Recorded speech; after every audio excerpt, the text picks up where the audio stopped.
Hey, it's time for Tech Tuesday. One of the top vacuum makers is now delving into a bigger world of robotics. Plus, we're going back to the future with the return of the iconic DeLorean. Joining us live with this week's top tech headlines, our expert, Greg Nibbler. Good morning, Greg. Good morning. Yeah, the DeLorean making a return. Everybody knows it from Back to the Future. We've all seen that, and now we're getting a new version of the DeLorean. Of note, it's not the same owners as the original company, but it's the same brand and some of the same designers, and they've released some images of what this car is going to look like. So it's the DeLorean Alpha 5, and it is going all electric. So this version is going to have, they're touting 100 kilowatt per hour battery, that goes about 300 miles on a charge, which is decent.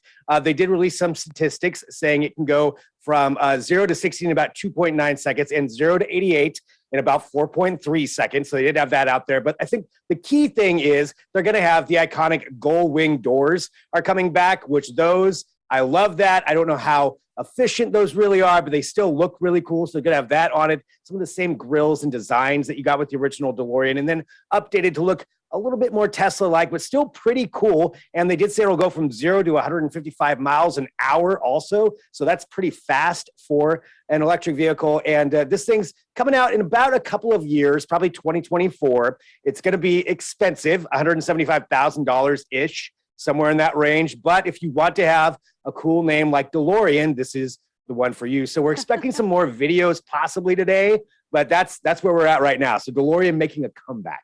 That's pretty cool. I mean, I do like that you mentioned it's like Tesla vibes, because I feel like it is. It's like the Tesla version. That's kind of how it DeLorean. looks from the images.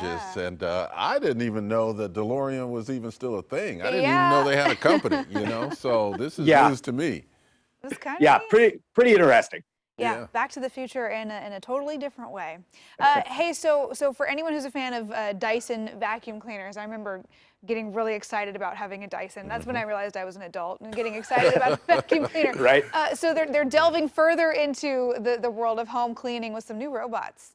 Yeah, so Dyson doubling down on that. They're really technologically innovative with a lot of the stuff that they've done, and they are expanding into household robotics to tackle more chores. And so they've released some different videos demonstrating some of the things they're working on with robotic arms that can do a lot of things. One of them being maybe do your dishes and actually take your dishes and put them away for you, or walking around a house and picking up toys.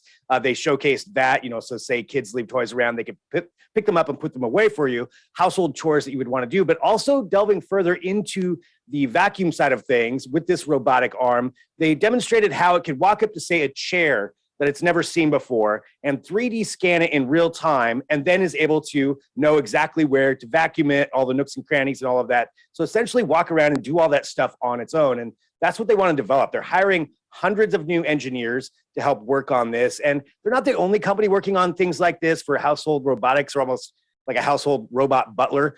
The Samsung is doing this, LG, there's a lot of companies. But I think with Dyson, with how good they've been at this is a pretty good sign that we could actually get something like this in the near future. So it's not coming out right away, but something to look forward to. If it can do laundry and fold clothes, I am 100% on board with this thing. Like that's my least favorite chore. So I'm on board with Dyson. Yeah, I think probably the key will be not just the technology, but the price point too. Will it be affordable for households to have something like that? It can be pricey, but yeah, I mean, if they can do a better job vacuuming, my little robot vacuum, it gets stuck on a ledge. It gets stuck on my sliding glass door every single day. So mine is literally stuck right now upstairs. Yeah, I get a notification every morning on my phone that Gollum is stuck.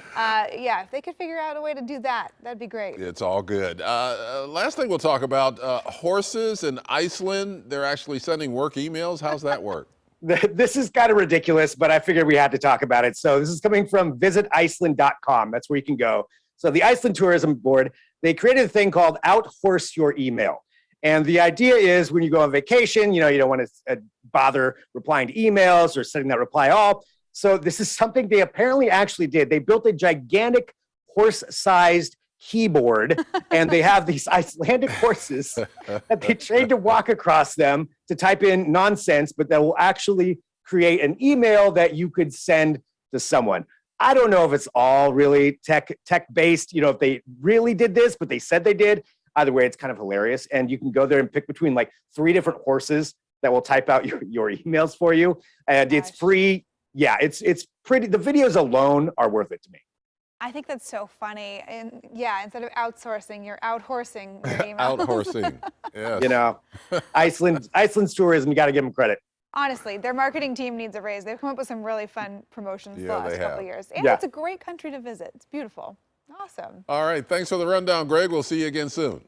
Sounds great. And to stay up to date on all things tech, be sure to follow Greg on Twitter. He is @GregNibbler.